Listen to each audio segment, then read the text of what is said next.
Bonjour, Pasteur Charles. Bonjour, grâce, bonjour à tous ceux qui nous regardent et qui vont nous regarder plus tard. Comment est-ce que vous allez? Assez bien par la grâce du Seigneur, merci. Voilà.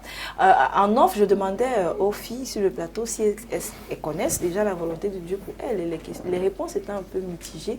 Mais bon, on ne va pas les exposer. On va pas les exposer, on va simplement rentrer dans le sujet, pasteur. Oui, en réalité, si les réponses des filles avaient l'air mitigées, ce n'est pas le propre d'ici. C'est un problème général. En fait. Il y a même des gens qui, lundi, vous disent, voilà ce que Dieu veut, et puis vous constatez que la semaine d'après, c'est plus la même chose. On rencontre beaucoup ça, par exemple, sur les questions de mariage. En janvier, on sait que c'est François, et subitement en février, non, c'est plutôt Grégoire, et à chaque fois on dit, c'est ce que Dieu voulait. Bon, mais nous allons plutôt aujourd'hui aborder déjà, disons, les prérequis pour connaître la volonté de Dieu, c'est-à-dire les fondamentaux. Premièrement, il est impératif, pour celui qui veut connaître la volonté de Dieu, il est impératif qu'il se sépare du monde. Nous sommes dans Romains chapitre 12, verset 2, que je vais lire dans l'édition Parole de vie de 2017, donc version Parole de vie, édition 2017. Voilà ce que dit la Bible. Ne suivez pas les coutumes du monde où nous vivons, mais laissez Dieu vous transformer en vous donnant une intelligence nouvelle. Ainsi, vous pourrez savoir ce qu'il veut, ce qui est bon, ce qui lui plaît, ce qui est parfait. Ne suivez pas les coutumes du monde où nous vivons. Laissez Dieu vous transformer. On pourrait changer et on pourrait paraphraser. Alors on peut phraser en disant, c'est alors que vous pourrez savoir ce qu'il veut. Donc le premier obstacle à la connaissance de la volonté de Dieu, c'est justement ces principes et ces valeurs du monde qui nous meuvent. Celui qui veut connaître la volonté de Dieu, la première chose qu'il doit faire, c'est d'abord rompre avec le monde. Parce que ça ne va pas passer. Il y aura toujours cette tendance à vouloir importer dans l'univers de Dieu les valeurs et le système de pensée du monde. Donc c'est l'un des obstacles majeurs. Ici, c'est l'apôtre Paul qui nous parle. Si c'était un simple homme, c'est-à-dire peut-être nous les pasteurs d'aujourd'hui, on aurait dit, ok, où est-ce que c'est écrit dans la Bible? Je vais reprendre pour qu'on comprenne bien. Ne suivez pas les coutumes du monde où nous vivons, mais laissez Dieu vous transformer en vous donnant une intelligence nouvelle. Ainsi, vous pourrez savoir ce qu'il veut. Le monde et ses valeurs et ses principes opèrent un peu comme une espèce de fumée qui nous empêche de voir clair dans ce que le Seigneur veut. Donc ça, c'est la première des choses. C'est pour ça qu'il sera un peu difficile que quelqu'un qui est essentiellement investi des valeurs et des principes du monde puisse entendre la voix de Dieu, quelle que soit la façon par laquelle Dieu va lui parler. Pourquoi? Parce qu'il a des valeurs, des principes. Je vais prendre un exemple simple pour qu'on se comprenne. Quelqu'un qui a réussi à se laisser forger dans le principe selon lequel, à partir de 40 ans, si tu n'as rien fait, tu as raté ta vie. Et il y croit Dieu comme fait, il s'est documenté là-dessus. Il sera très difficile qu'il envisage la possibilité pour lui, à partir de 45 ans, de commencer à réaliser de très grandes choses. Parce qu'en réalité, il a déjà fondé sa foi sur des principes et des valeurs qui sont totalement en opposition à Dieu. Or, si on avait compris ce que Jésus nous avait dit, d'être comme des petits enfants, dont on se laisse éduquer, beaucoup de choses, justement, n'arriveraient pas. Nous allons avancer avec le prérequis numéro 2. Ou alors, oui, le prérequis numéro 2, chercher Dieu. Ici, quand on parle de chercher Dieu, on parle d'être animé d'un désir ardent et intense d'honorer Dieu et de servir Dieu. Il est difficile pour quelqu'un qui ne veut pas servir Dieu, qui n'a pas de fardeau pour Dieu, qui n'a pas d'intérêt pour Dieu, de savoir ce que Dieu attend de lui. Et nous allons lire quelques versets bibliques qui vont nous permettre de comprendre pourquoi est-ce que les choses sont ainsi. Nous commencerons dans le psaume 25, verset 12, dans la version de Osterwald.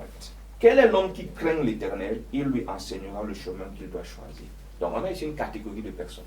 À qui est-ce que Dieu enseigne le chemin qu'il doit choisir? À celui-là qui le craint. Et quand on parle de celui qui le craint, c'est celui qui se soucie dans tout ce qu'il fait d'être en accord avec ce que Dieu veut. Fondamentalement, de manière basique, c'est ce que ça veut dire. C'est pour ça que nous avons dit tout à l'heure que le prérequis numéro 2, pour connaître la volonté de Dieu, peut-être faudrait le redire comme ça, il faut avoir un véritable intérêt pour Dieu. Il faudrait que Dieu m'intéresse, pas à cause de ce que Dieu donne, qu'il m'intéresse par rapport à ce qu'il veut. Il faut que j'ai cette soif, ce désir, ce fardeau. Je veux honorer Dieu. Je ne veux rien faire qui soit en désaccord avec la volonté de Dieu.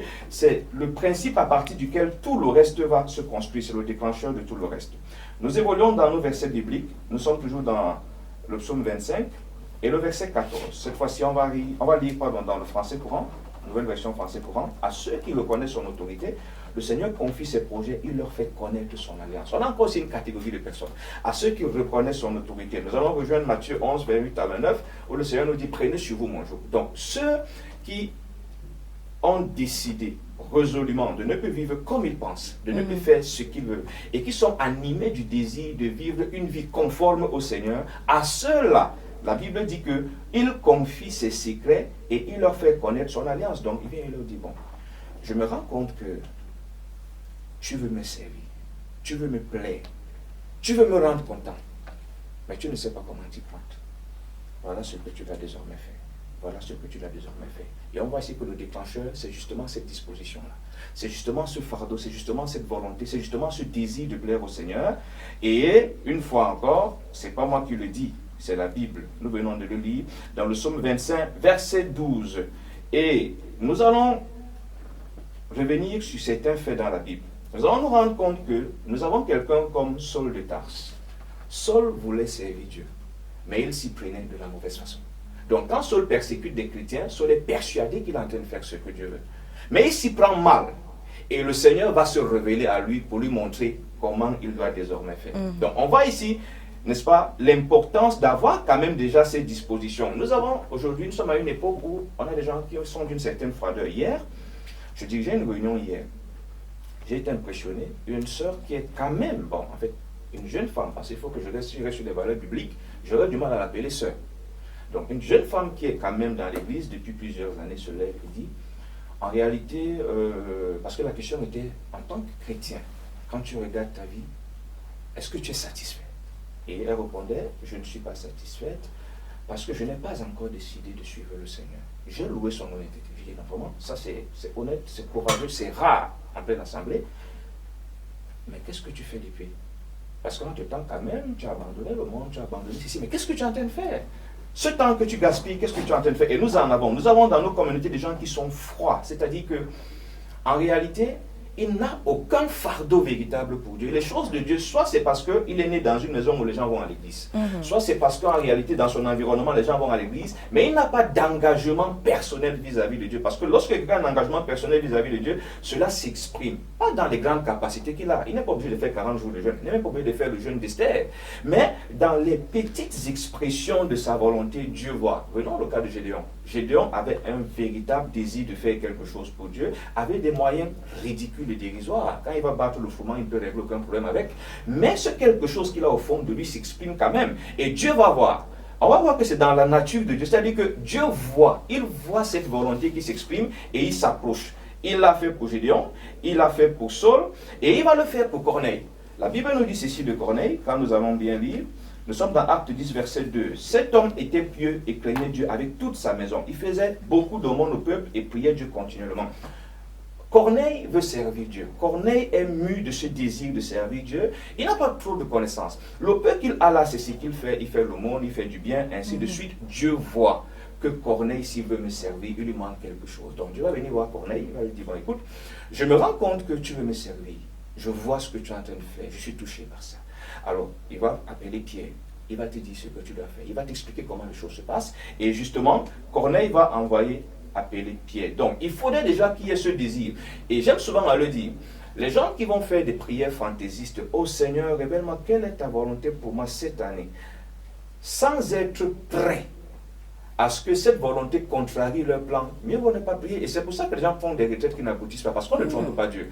On peut avoir ces belles phrases devant le pasteur en pleine communauté, « Oh Seigneur, je veux ta volonté parfaite pour mon mariage », mais en même temps, on a affaire à un individu qui a carrément dressé le profil du mari idéal, le profil de la femme idéale. « Seigneur, je veux ta volonté parfaite pour l'éducation, les études de mes enfants », mais tu as déjà planifié que l'enfant va être médecin. Donc, ça devient un peu compliqué. C'est pour ça que je dis, il faut qu'à la base, il y ait ce réel désir. C'est-à-dire que je n'ai pas de plan B. Mon absolu, c'est la volonté de Dieu. Comme je veux là, quelle que soit la forme qu'elle prend, ce qui m'intéresse, c'est que cette chose-là, c'est-à-dire que ce soit dans mon mariage, dans mon boulot, dans mon lieu d'habitation, l'éducation de mes enfants, soit ce que je veux. Quand on a cette base-là, le Seigneur va intervenir et il va justement nous confier ces choses. Nous l'avons lu tout à l'heure, il confie ses secrets justement à ces personnes-là qui sont animées de ce réel désir de l'honorer, de faire sa volonté. Et nous allons faire un constat important. C'est que la volonté de Dieu, contrairement à ce qu'on imagine, beaucoup s'attendent à avoir quelque chose d'exceptionnel, mais ce n'est pas toujours comme ça que ça commence. Il faudrait qu'on apprenne à commencer avec le peu qu'on a Et le peu qu'on a va nous conduire vers des choses plus grandes. Je voudrais encore lire un verset biblique qui va nous permettre de comprendre ce que je suis en train de dire. Nous sommes là dans Jean, chapitre 14, le verset 21, que j'aime beaucoup. C'est un verset que j'utilise énormément.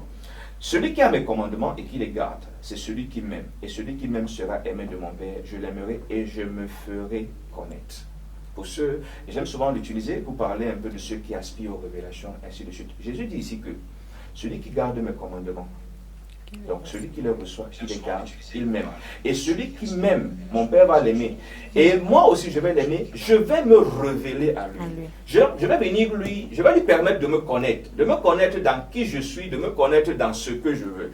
Et vous allez vous rendre compte que des personnes qui ont fait vœu de vivre pour Dieu, en réalité, il y a une dynamique de Dieu dans leur vie qui n'est pas pareille que chez les autres. Il y a des personnes, quand vous les écoutez parler de la part de Dieu, parler de ce qu'ils font avec Dieu, vous avez l'impression que Dieu allait élire domicile dans leur vie. Et souvent, j'ai souvent dit aux gens, au lieu d'être impressionnés, subjugués par ces grands témoignages-là, essaye aussi de t'intéresser un peu à la cuisine interne. C'est-à-dire que ces témoignages qui te font faire waouh, ces histoires qui sont en train de t'impressionner, essaie aussi de savoir quel est le prix que la personne paye. Quelle est la place que la personne a donnée à Dieu. Parce qu'en réalité, l'espace que nous donnons à Dieu, Dieu occupe cet espace-là. Et quand Dieu n'a pas d'espace, ça va se passer comment? Ça dit que quand il y a d'un côté ce que je veux, ce que mes parents veulent, ce que la société veut, ce que mon éducation veut, ce que ma formation veut, il va rester une minuscule place pour ce que Dieu veut. Et ça deviendra très compliqué. Donc, le Seigneur nous fait comprendre ici que c'est celui qui a mes commandements. Ça veut dire de manière plus pratique. Quelqu'un a cru en janvier. Et lundi, il commence à lire la Bible. Le Seigneur voit le fait que tu décides d'ouvrir la Bible pour lire, tant que tu ne l'as pas fait par esprit religieux, parce que là aussi on a un problème. Il y a des croyants qui peuvent te faire une semaine de méditation, quand tu ouvres son cahier, tu sens que c'est vide, même s'il a écrit. Pourquoi? Parce qu'en fait, il ouvre la Bible pour s'acquitter d'une obligation. On a dit qu'il faut méditer, pour remplir une formalité, on est en train de remplir, on peut être dans l'église la semaine une méditation par jour, mais ce n'est pas parce qu'il a envie d'entendre Dieu. Or, celui qui ouvre la Bible parce qu'il dit, j'ai désormais une nouvelle vie en Christ, je ne m'y connais pas. C'est le vide complet. C'est comme si je venais d'arriver, je sors du fin fond de Guéremenduka, de Ngambé, et puis on vient de me parachuter à Blair Washington. Je ne sais même pas par où on part. Et j'ai envie de connaître. Je veux connaître comment ce monde fonctionne. Je veux connaître quelles sont les règles. Celui qui va ouvrir la Bible avec ses dispositions, Dieu viendra le voir. Je sais de quoi je parle parce que mon histoire a déjà commencé. J'avais parfois 4 heures de méditation. Ce n'était pas calculé. Wow. Ça veut dire que j'avais envie de découvrir. Je commençais, l'idée était que je vais lire ici dans Matthieu, et je constatais que ça fait 4 heures que je suis en train de lire. Au point où mon père vient, je me dis, il ne faut pas que tu deviennes aliéné. Parce que là, c'est comme si tu vas devenir aliéné. Mais ce n'était pas calculé. Donc, quand vous avez ce désir, qu'est-ce qui va se passer? Le Seigneur voit que celui-ci veut m'obéir, il a envie de faire quelque chose. Il viendra pendant que tu es en train de méditer. Il va te parler, par exemple, du pardon. Sachant que finalement, qu'il y a un problème de pardon dans ta vie. Il t'interpelle par rapport à ça. La preuve que tu veux faire la volonté de Dieu, c'est que cette petite, parce que pour nous, elle est petite, cette révélation que Dieu m'a donnée en enseignant le pardon, t'amène déjà à avoir l'opportunité de matérialiser ce que ta bouche est en train de dire. Oui. Qu'est-ce que tu as fait de ce que Dieu vient de t'enseigner dans la méditation? C'est à partir de là que, justement, on est en train de voir ce que Jésus est en train de dire. Et quand tu vas, justement, prendre cet enseignement sur le pardon, tu vas le mettre en application, tu vas constater, à ton prochain rendez-vous avec Dieu, Dieu viendra encore. Chaque chose, chaque jour, Dieu va toucher des choses dans ta vie. Et tu vas constater que plus le temps passe, à un moment, ça va commencer à être des songes. Ça va commencer à être ici, c'est parti d'un point. Mais si justement, dès le début, pendant que j'ai la Bible ici, je suis en train de dire, Seigneur, fais-moi connaître ta volonté pour ma vie. La Bible est devant moi. Je ne l'ouvre pas. Ou alors, quand j'ai fini, Dieu vient de me parler de la maîtrise de soi. Il a pris la peine. Quand j'ai fini, je ne prends pas la peine de m'examiner. Pour voir, est-ce que par rapport à la maîtrise de soi, à quel niveau je suis défaillant? Quel est l'élément nouveau que je dois ajouter? Qu'est-ce que je dois corriger? Et quand j'ai fini, je m'engage dans une dynamique d'implémentation de ce que j'ai appris. Si je ne le fais pas, pourquoi est-ce que la suite va venir? On sait que le système de Dieu, c'est qu'il fait une chose, quand il apprécie, il fait la deuxième. C'est par là que ça commence. Donc c'est pour ça que je dis qu'il faut qu'on commence déjà avec le peu qu'on a, d'autant plus que le Seigneur nous a dit, celui qui reçoit mes commandements, qui les garde. Mon Père va l'aimer, je vais l'aimer. Nous allons faire nous demain et je vais me faire connaître en lui. Donc la connaissance de la volonté de Dieu grandit à mesure que nous marquons les pas dans l'obéissance. Et c'est là qu'on entre un peu dans une relation de communion et d'intimité avec Dieu.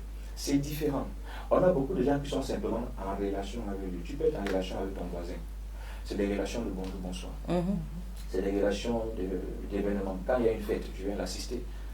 Quand on dit quelle est la nature de votre relation, elle est amicale, elle est professionnelle, elle est ceci, elle est cela. Donc du coup, on en a beaucoup. Il y a des gens qui ont une relation de religion, une relation du dimanche. Donc le dimanche, je m'en vais à l'église, une relation, un genre. Mais quand on commence déjà à s'associer, à adhérer avec ce que Dieu veut, nous commençons à entrer dans la communion parce que nous entrons dans l'accord.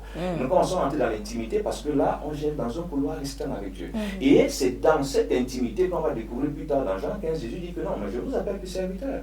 Le serviteur ne sait pas ce que fait son maître. Oui. C'est un petit automate, comme un bon petit religieux qui respecte les règles simplement comme ça. Maintenant, je vous appelle ami. Parce qu'en réalité, ce qu'il y avait de secret que tout le monde ne connaît pas, je vous ai partagé ça. Vous êtes passé à une autre table. Donc, on a besoin, pour résumer, premièrement, la connaissance de la volonté de Dieu est la portion de ceux qui ont renoncé au monde.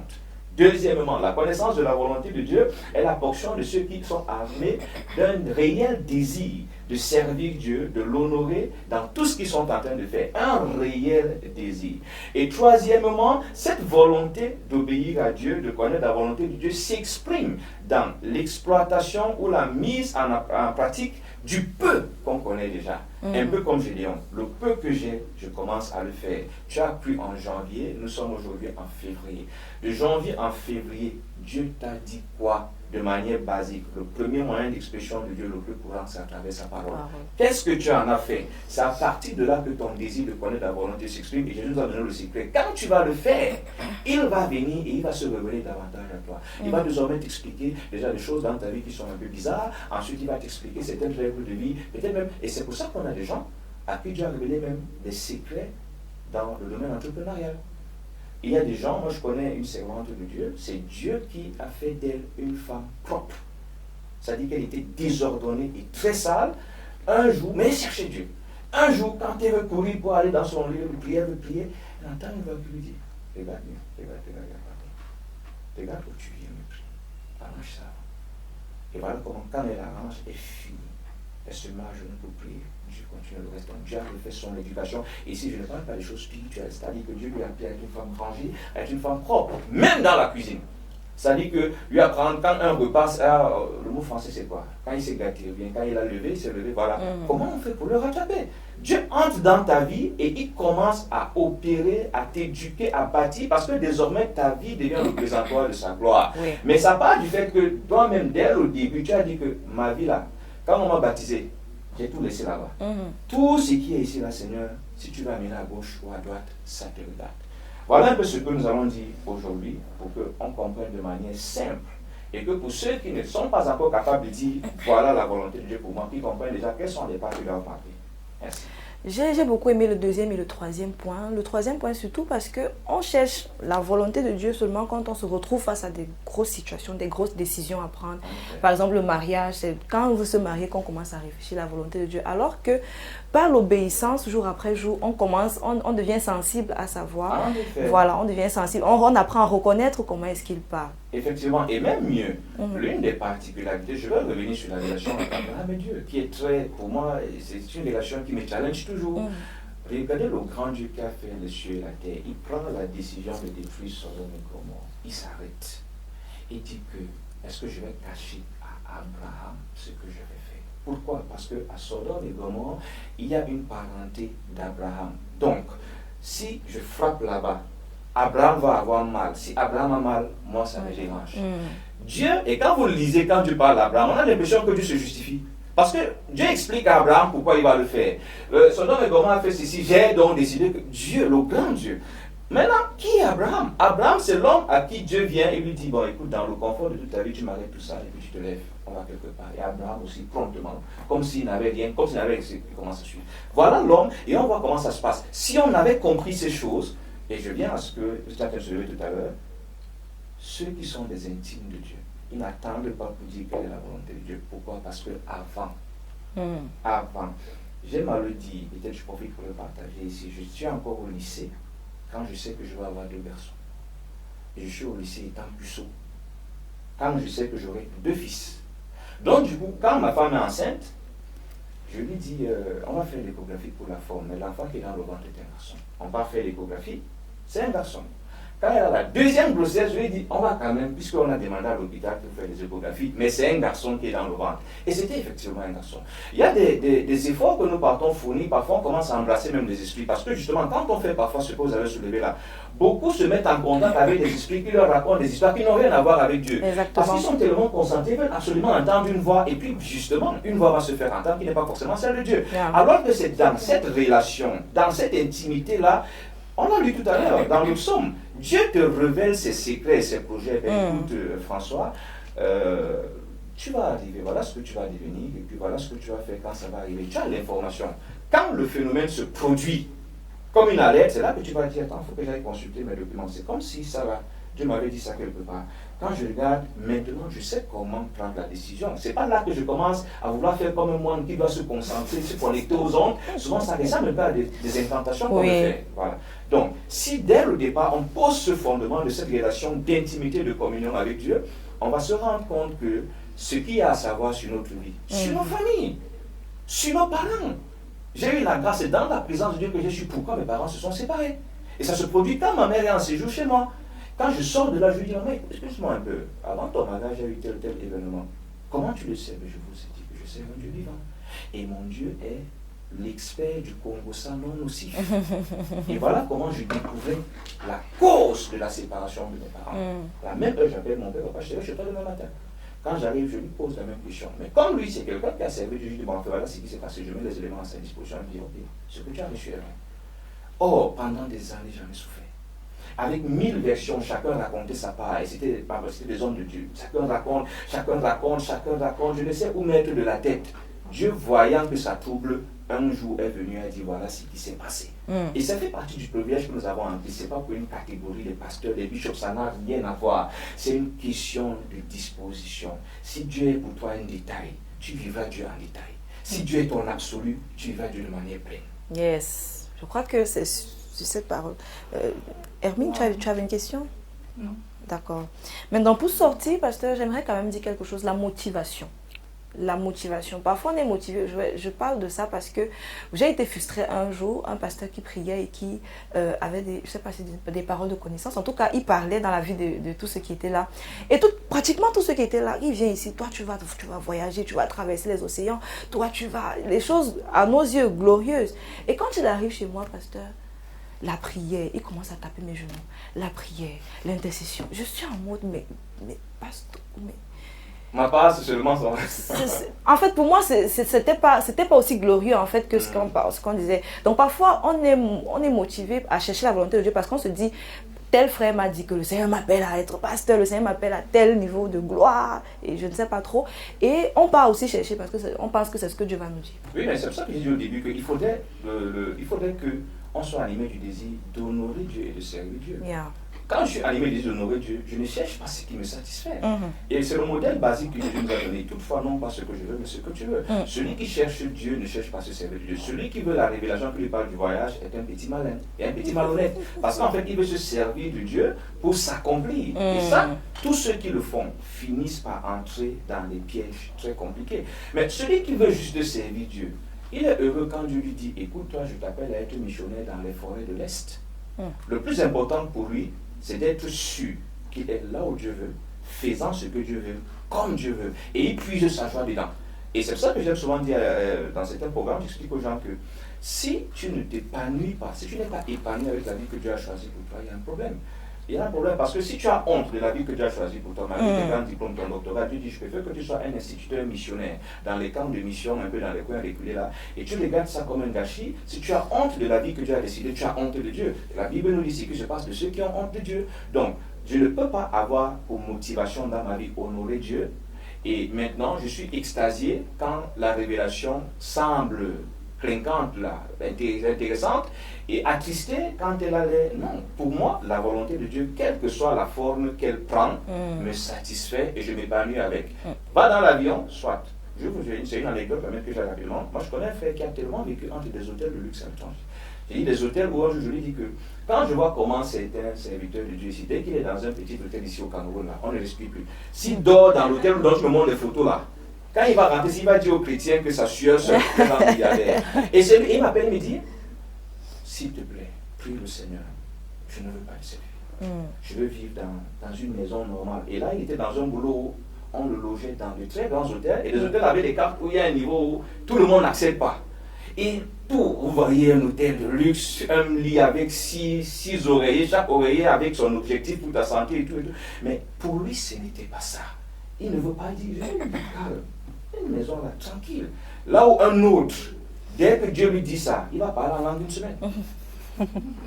En tout cas, je crois qu'il est important de souligner, je suis certaine que dans la suite, le pasteur nous le dira, il est important de souligner que la volonté de Dieu pour nous, en fait, nous valorise. On est épanoui dans la volonté de Dieu, même si elle semble aux yeux humains triste, ou même si elle semble pas glorieuse. Je crois qu'on est véritablement épanoui lorsqu'on choisit de rester dans le cadre que le Seigneur a prévu pour nous. Je crois que vous avez été servis, les filles. C'est bon? Voilà. Donc, dans la suite, on vous a donné... Ça, c'était les prérequis. Maintenant, dans la suite, vous aurez concrètement, parce que c'est ça, je crois, vous saurez concrètement. Le Seigneur faisant grâce. Voilà. Mais je crois que les premières étapes sont déjà, peuvent beaucoup aider. Voilà. On est presque pratiquement à la fin de cette émission et comme je l'ai dit, vous le savez, c'est la semaine de la jeunesse avec à l'aboutissement dimanche, le 11 février, le défilé et tout le reste. Et nous avons choisi cette semaine de prier à la fin de chaque émission, de prier pour la nation, de prier pour la jeunesse, de prier pour quelque chose. On sait, avec tout ce qui se passe, que ce n'est pas évident pour les Camerounais. Donc ce matin, on va proclamer des paroles de bénédiction. On va laisser le soin au pasteur qui est avec nous avant de clôturer, de proclamer des paroles sur le Cameroun, sur la jeunesse, afin que nous puissions les voir s'accomplir. Pasteur? Nous croyons en ta grâce dans ce pays et nous appelons un vent de réveil. Un vent de réveil qui ramène les cœurs de ces jeunes aux valeurs qui sont prioritaires devant ta face. Quelles que soient les régions, quels que soient les coins, qu'il y ait ce vent qui les attire vers ce qui est noble, vers ce qui est conforme à ta volonté, et qui les éloigne de la débauche et de la violence, de la criminalité qui sont galopantes dans notre société. Nous proclamons que, en tout point où on est en train d'annoncer ta parole, le message va captiver les jeunes, les redresser et les ramener au nom puissant de Jésus. Nous proclamons la naissance et la montée d'une vague de missionnaires qui vont être des instruments aguerris dans cette génération pour ramener les cœurs à l'obéissance à ta parole. Et nous savons que toi, étant le maître de ce pays, tu ramèneras l'autre pour un avenir conforme à ce que tu as prévu. Au nom de Jésus, notre Sauveur. Amen. Amen, amen. Amen, voilà. Merci beaucoup, pasteur, d'être passé. Nous avons été bénis.